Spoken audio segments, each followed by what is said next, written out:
Well, hey, everybody, welcome back to yet another episode of Social Media Success for Professionals. I'm your host, Heather Holloway, and joining me today is my friend, Bitsy McCann. Listen, I've been following Bitsy for like a year or so or more, I think. Oh my gosh, COVID. Oh my gosh, like 2 years. And what you do, Bitsy, is so amazing. Web design, graphic design. You have a really, really cool eye. And so I wanted to bring you on today to talk about graphic design, talk about the mistakes we're doing and how we can improve. So thank you so much for coming on the show. Yeah, thank you so much for having me, Heather. I'm jazzed to be here. I love following you. I'm a creepy stalker. I can't help myself. So I like that you're creepy stalking me too. And we're Oh just yeah. doing it to each other nonstop. Love it. Yeah, I love it. I love it. We're showing the love behind the scenes. So Bitsy, before we get into it, tell us for the listeners who are just joining in, what do you do for a living? So right now, I'm really into a lot of web design with search engine optimization, just everywhere, all over that website. But I do a lot of branding. I design custom graphics for my clients. So anything from print design to digital design to advertising that they're going to do if they're doing SEM or anything like that. If it can be designed, I am probably designing it for my clients. Oh, right. That's awesome. So we are talking to the go-to expert on graphic Ah, design. And so, love it. you know, I'm in social media, you're in marketing, digital marketing, branding, man, graphics. You know, there are so many things that can go right and so Yep. many things that can go wrong. Oh, yeah. So, as a professional out there and you're just consuming others' content, what is one of the biggest mistakes that you're seeing right now for business owners, especially business owners in like service-based businesses? What are we doing wrong with our graphics these days? Absolutely. So I think one of the issues that I run into a lot that I see is people get a Canva account, Mm, which is great. I do not knock Canva at all. I think it's a wonderful thing for people to be able to utilize to create graphics on their own. The issue comes into you find a cute template that kind of matches the branding of your company ish, it does. But then you change too many things about it. So where there used to be 2 words, now you have 7. And where there used to be 16 words, now you have 28. And you change the colors and you change the fonts. So this cute graphic that could have worked for your business all of a sudden does not and is horrific. It doesn't match your branding, but it also just is gross to look at. And no one wants to come to your social media and see something that's ugly because they're not going to trust your brand as much. It's going to devalue you. So yeah. if you find a cute graphic that could fit, if there are 2 words, put 2 words back in there. If those words are short, make them short. If there's maybe 5 other words underneath it, only put 5 other words underneath it, or 6 if they're all small, or 4 if they're too long. So just make sure that you don't modify the design too much. The reason that it looked like it might work is because it would have before you messed with it. That's perfect. Yes.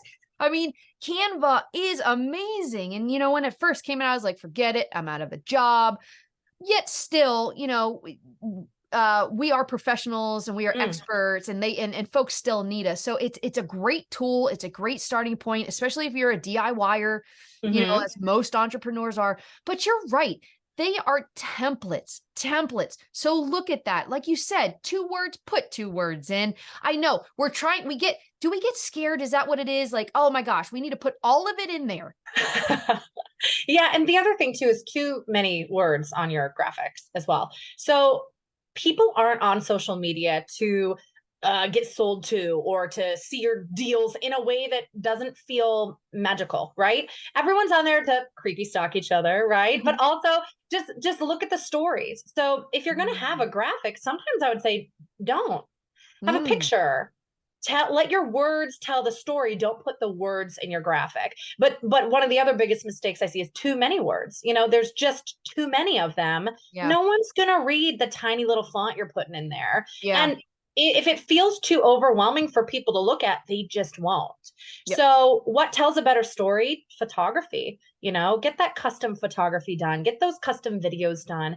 Even if you're doing it yourself because you can't maybe afford somebody to do it for you, do it so that when you look at it, you can look at your peers or people that are above you and you could say that looks like it kind of belongs on their thread too, and then publish that. But yeah, Mm. too many graphics, I would say, is a lot of the problem for a lot of companies. Yeah, well, yeah, right. And that's, oh my gosh. And look, like photography, even on Mhm, your cell phone, you're not mhm. having to go to Canva to create the wheel. You literally have yourself. You are Yes, you yes. are the object in the piece. And so, taking some selfies, getting a friend to capture as you're on the Mm, go, lifestyle photos, such like, bingo. add that with your quote. That's going to move the needle far greater than, reciting something from one of your favorite authors, or even better, having your own original quote. Yeah, I think that's a great idea too. And I think additionally, if you pair a photo of yourself in your space or with a client doing what you love to do, and you, instead of just sharing a quote, you talk about that quote and what Mm, it means to you as a business owner, as a human, that's going to go a lot further than posting a graphic of the quote with no content. yeah. So we're sitting here saying like, the graphics. So where should we use graphics? Where should you use graphics? Yeah. So I would absolutely, for your header photo on everything that you are able to have a header photo and your icon, right? Make sure those are beautifully graphically produced. Hire someone for that. There are so many ugly headers and it doesn't create confidence, especially by the way, more as those pixelated photos. Oh, Why are you doing that? Why are you sharing that? Why is that also your header?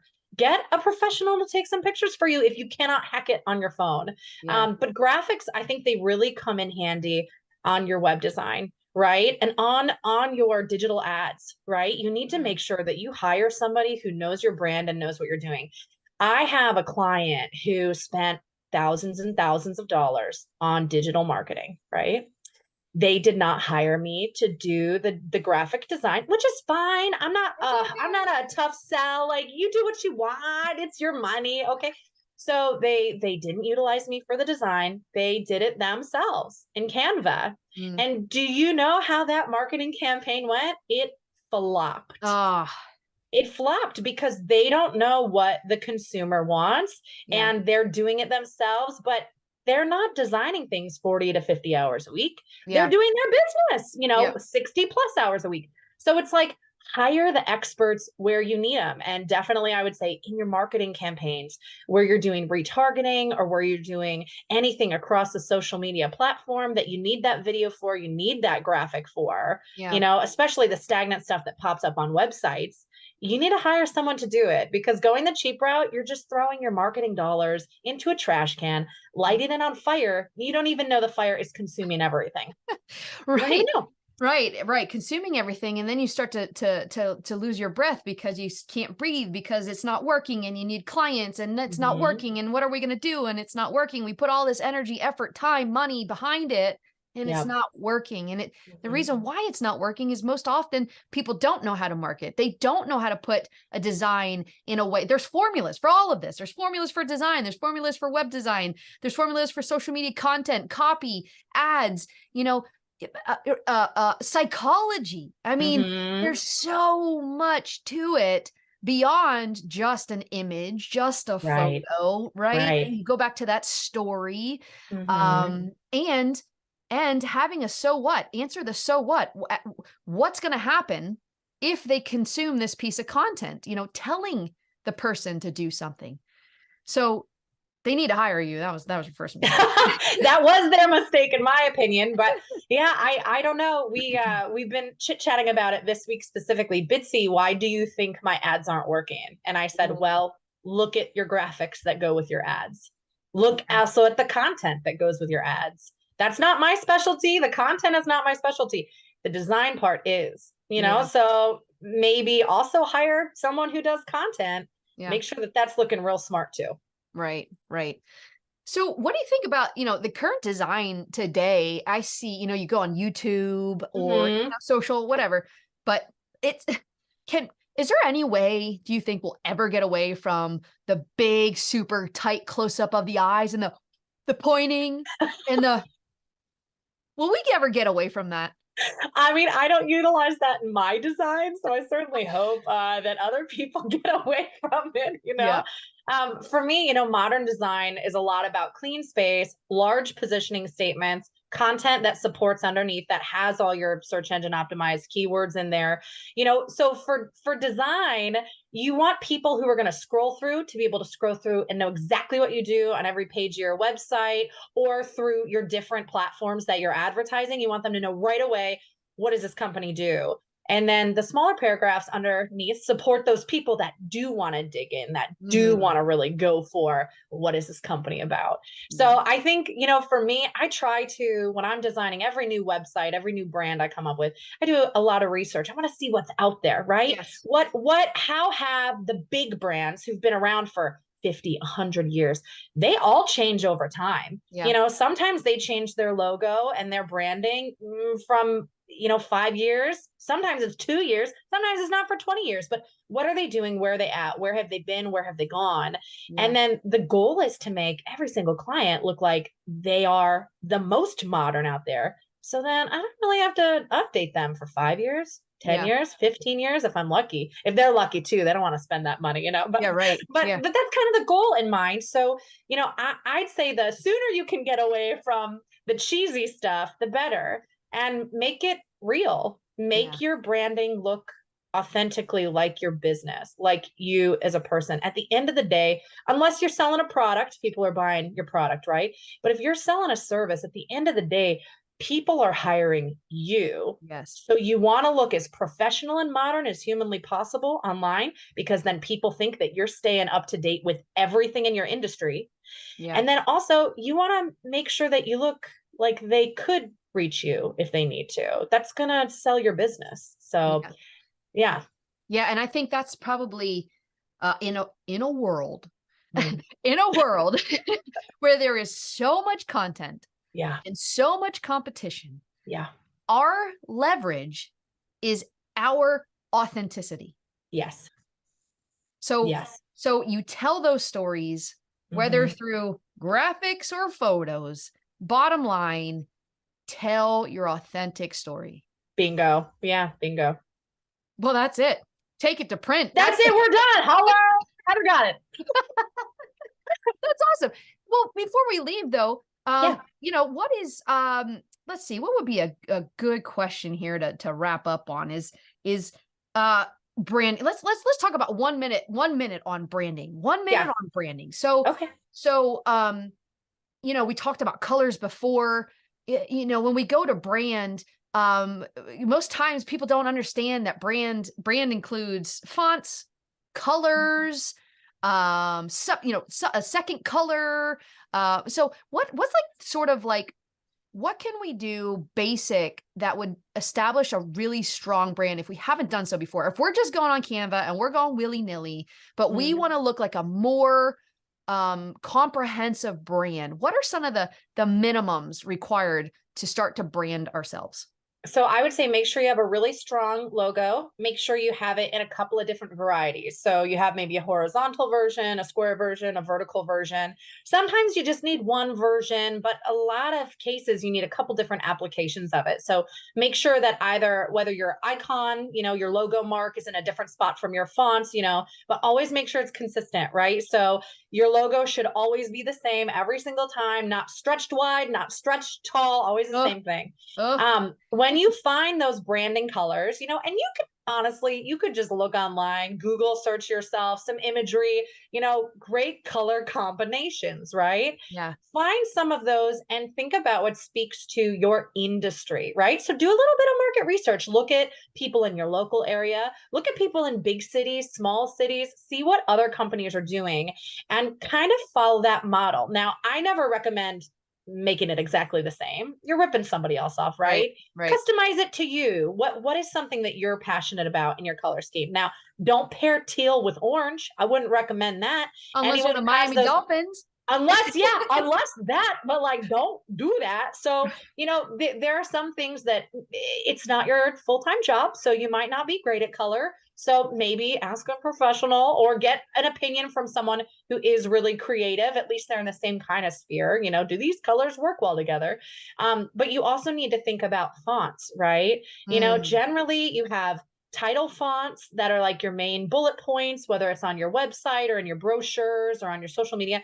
And then you have your supporting font, right? The paragraphs underneath. Yeah. So, I would say no more than 2. If you don't know what you're doing, just 2, call it a day, have 2 of those, and that's it.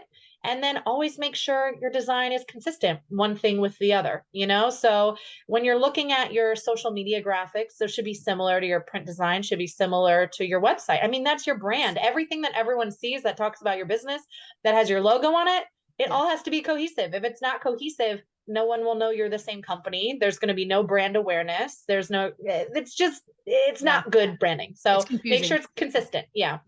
Confusion leads to,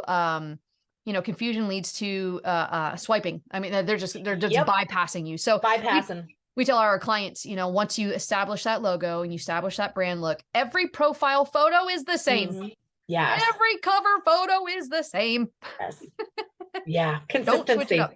You want that in advertising, in the advertising world, that's called ad sent. So if you see the ad, you click on it, you're taken to a landing page. Does it look the same? So, doesn't pass a sniff test, they're bouncing. So Bitsy, you have been a wealth of knowledge. You have given us a formula on how to design our content with the keywords, with the title. You taught us about branding. You kind of gave us a branding 101. You're raising the rally flag of less design, more photo. I'm 100% behind that. And you're just a quality person. I love jamming with you. So thank you so much for joining us today. Thanks, Heather. I was so happy to be asked. I'm so happy to be on your podcast with you. Oh, you're the best. Now, before we go, where can folks connect with you and work with you? Okay. So I'm by referral only, but you can check out my web design work at bitsyplusdesign.com. If you're so inclined to reach out to me for a consult or something like that, send me a Facebook message and say specifically that you met me through Heather, because otherwise I may ignore you because I'm by referral only. So there you go. If you work on referral, just tell them I sent you. I will. Yeah. Awesome. Bitsy, you're the best. Thank you so much. Thanks, I appreciate you and can't wait to have you back on the show. Thanks. Would love to be here again. I'm Heather Holloway, and you've been listening to Social Media Success for Professionals. Thank you so much for being here. It means the world to me and my team. Hey, remember, check the show notes for resources and links to other episodes, and don't forget to hit that subscribe and follow button to be notified when new episodes are released.